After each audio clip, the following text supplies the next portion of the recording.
എൻ്റെ പൊന്നെ, ചക്കപ്പോത്ത് വലുപ്പത്തിലുള്ളൊരു വലിയ പാറഞ്ഞണ്ടിനെ കണ്ടിട്ട് ഞാൻ ഓടിയ വഴിക്ക് പുല്ല് മുളച്ചിട്ടില്ല കേട്ടോ. കണ്ടില്ലേ മൊത്തം പാറകൾ. എൻ്റെ തള്ളൊക്കെ അവിടെ നിൽക്കട്ടെ. സത്യം പറഞ്ഞാൽ നമ്മുടെ ഫ്രണ്ട് വിളിച്ചിട്ട് പറഞ്ഞു നല്ലൊരു സ്പോട്ടുണ്ട് നമുക്ക് പോയാലോ എന്ന് പറഞ്ഞപ്പോൾ ഞാൻ വിചാരിച്ചു ഏതെങ്കിലും ഒരു സാധാ പാർക്കൊക്കെ ആയിരിക്കും കരുതി വലിയ പ്രതീക്ഷകളൊന്നും ഇല്ലാതെയായിരുന്നു വന്നത്. പക്ഷേ ഈ കാടങ്ങോട്ട് കയറി തുടങ്ങിയപ്പോഴത്തേക്കും എക്സൈറ്റ്മെൻറ്റ് കൂടിക്കൂടി വന്നു. പിന്നെ താണ്ടെ ഈ ക്ലിഫിൻ്റെ മുകളിലുള്ള വ്യൂ ഒക്കെ കണ്ടപ്പം ഭയങ്കര ഒരു ഹാപ്പിനെസ് ആയിരുന്നു കേട്ടോ. ശരിക്കും ഒരു ഹെവൻ ഫീല്. കാരണം നമുക്ക് ഏറ്റവും ഇഷ്ടപ്പെട്ട ആൾക്കാരുടെ കൂടെ പോയിരുന്ന് വർത്തമാനമൊക്കെ പറഞ്ഞിരിക്കുക എന്ന് പറഞ്ഞാൽ അതിൽപ്പോൾ ഒരു സന്തോഷം വേറൊന്നും ഇല്ലല്ലോ.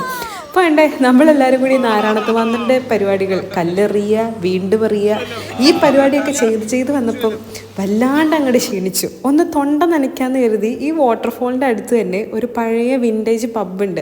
ഹെയ്ബൺ വേക്ക് എന്നാണ് ഈ പബ്ബിൻ്റെ പേര്. അപ്പം നമ്മളവിടെ ചെന്നിട്ട് നല്ല അടിപൊളി ക്രാഫ്റ്റ് ബിയറൊക്കെ ഉണ്ടായിരുന്നു. ഞാനൊരു ഹോട്ട് ചോക്ലേറ്റാണ് ഓർഡർ ചെയ്തത്. കാരണം എനിക്ക് ഭയങ്കര ഇഷ്ടമാണ് ഈ മാർഷ്മെല്ലോ ഒക്കെ വെച്ചിട്ടുള്ള ഹോട്ട് ചോക്ലേറ്റ് കഴിക്കാൻ. അങ്ങനെ അതിൻ്റെ ഒരു ആംബിയൻസൊക്കെ വൈബ് പിടിച്ച് വരുന്നത്തേക്കും ഈ പബ്ബിലെ തന്നെ മെയിനായിട്ടുള്ള ഒരു പട്ടി വന്ന് നമ്മളെ മണപ്പിക്കാൻ തുടങ്ങി. ഇനി ഇവിടെ നിന്നാൽ തടി കേടാവുന്നുണ്ട്. മെല്ലെ അവിടെ നിന്ന് സ്കൂട്ടായി. എന്തിനാ വെറുതെ ദേഹത്തെ പെയിന്റ് കളയുന്നേ. ഇതിന് ഇംഗ്ലീഷ് പറയണല്ലോ അല്ലേ? Hello, hi darling. ദേ മടിയൊക്കെ എടുത്തിട്ട് അടിക്കാൻ വരുന്നത്.